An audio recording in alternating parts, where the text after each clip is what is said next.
sailors would go out and they would cast their fate on the sea, they had nothing to look to but the stars to guide them safely home. Can you imagine for a moment what they must have felt on a dark night out on the ocean as they watched a storm gather and they watched the stars one by one become obscured by clouds, and they saw the ocean become less and less familiar and more disorienting as the waves began to pitch and the clouds began to thunder and lightning around them, and they knew that this storm could blow them far off course. If you understand that, you understand what it's like for every school teacher and every school principal the day test scores come out. Because that's very much how we feel. You see, our storms aren't storms of wind and waves. Our storms are storms of numbers.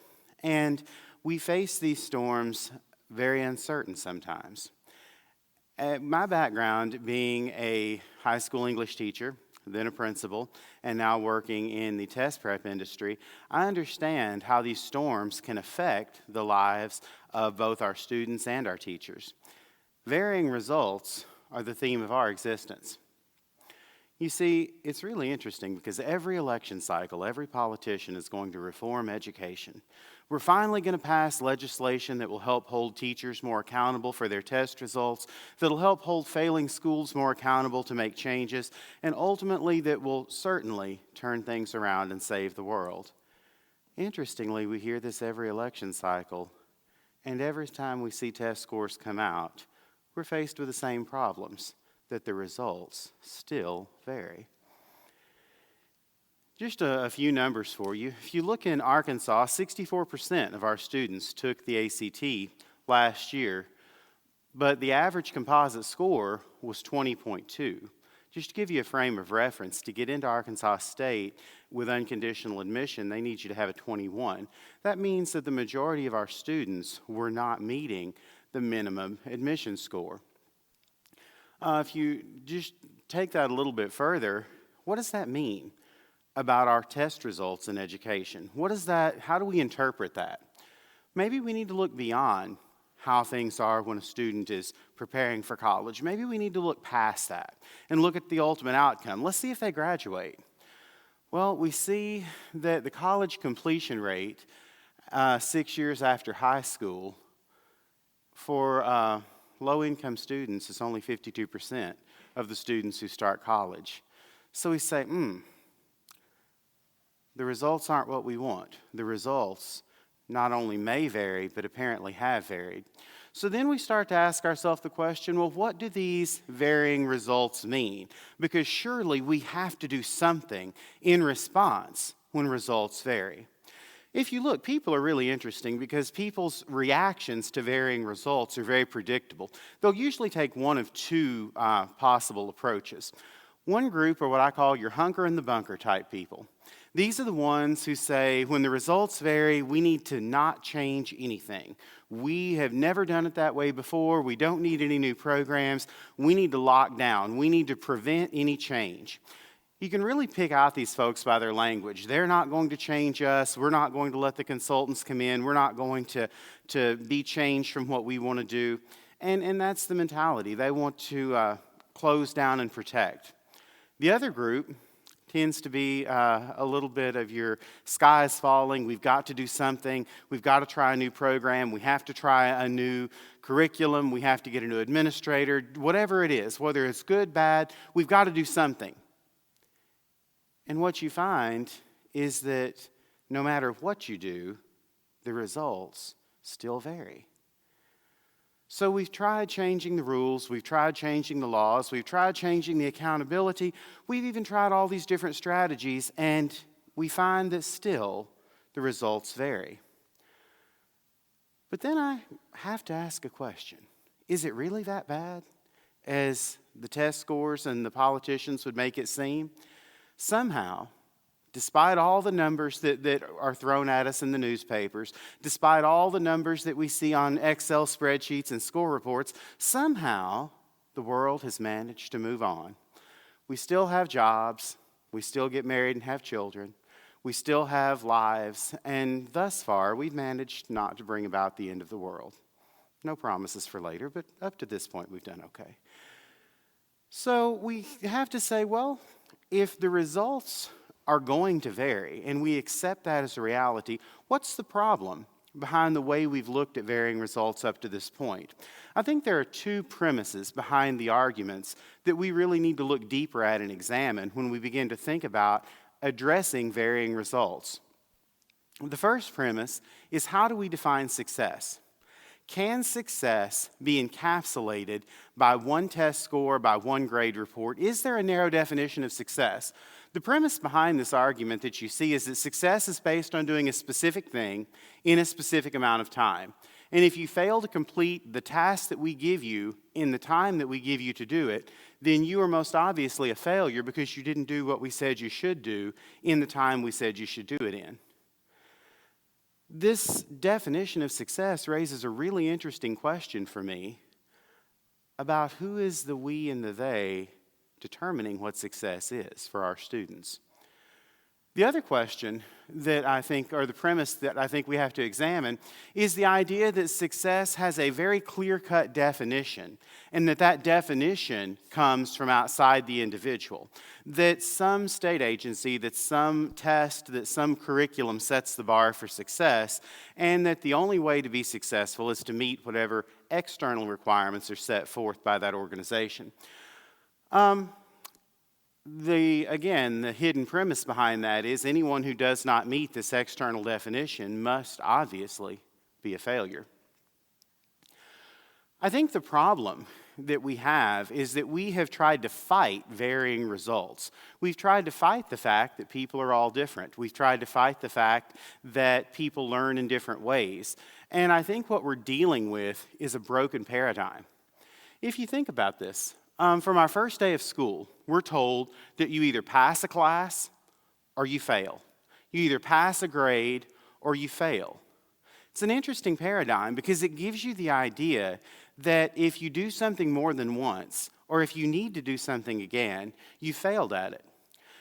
It's an odd lesson that we teach children because when we enter into the real world, we know that the real world rewards perseverance and tenacity and an ability to approach a problem again from a different angle. But as we educate students, we say if you didn't get it right the first time, you must have failed. The question I would ask is, could we shift that paradigm just a little bit?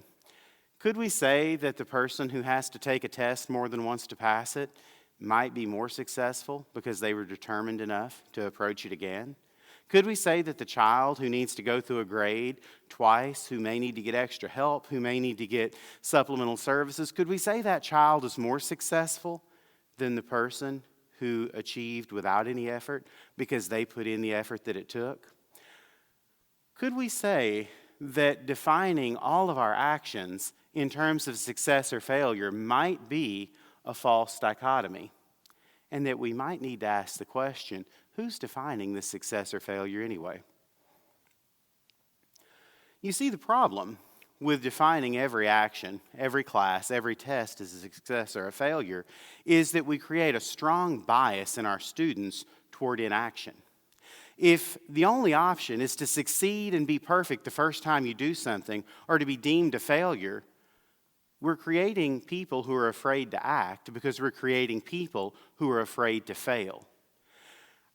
As someone who's had a very diverse career, I understand that failure is an important part of the process.